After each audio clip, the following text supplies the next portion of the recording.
은퇴를 하면 일에서 완전히 벗어나게 될까?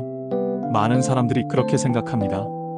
하지만 실제로 은퇴 후의 삶을 들여다보면 일은 여전히 그 자리에 남아 있습니다. 달라지는 것은 형태입니다. 더 이상 돈을 벌기 위한 노동이 아닐 수도 있지만 살아있다는 감각을 이어주는 어떤 일, 그 일의 자리에 사람들은 다시 돌아옵니다. 누군가는 정원을 가꾸고, 누군가는 글을 쓰고, 또 누군가는 아이들에게 책을 읽어줍니다. 그 모든 것이 일입니다. 단지 의미가 바뀐 일이지요. 은퇴 이후의 삶에서 첫 번째 균형은 일의 재정의입니다. 더 이상 직업으로서의 일이 아니라 삶의 리듬을 만들어주는 활동으로서의 일. 그 일을 어떻게 받아들이느냐에 따라 은퇴 이후의 하루가 전혀 다르게 흘러갑니다. 두 번째는 루틴입니다. 루틴은 반복되는 일상입니다.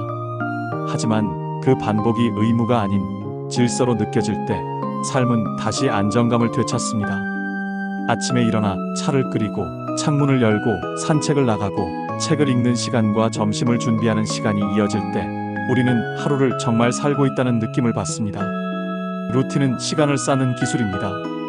일이 삶의 방향을 정한다면 루틴은 그 삶의 속도를 정합니다. 빠르지도 느리지도 않은 나만의 속도.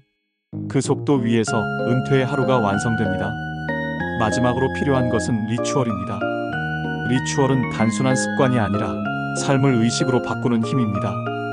하루의 시작에 커피를 내리고 감사할 일을 떠올리는 순간, 그것은 단순한 행동이 아니라 오늘을 어떻게 맞이할 것인가에 대한 선언이 됩니다. 예술가 파블로 피카소에게도 그런 리추얼이 있었습니다.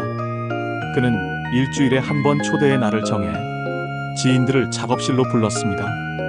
평소에는 철저히 혼자 작업했지만 그날만큼은 사람들을 맞이하고 음식과 대화를 나누며 자신이 만든 세상을 타인과 나누는 의식을 치렀습니다.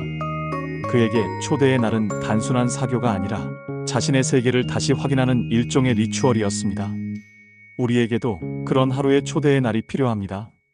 누구를 초대하든 무엇을 하든 그 시간이 삶을 다시 느끼는 순간이 된다면 그것이 바로 리추얼입니다.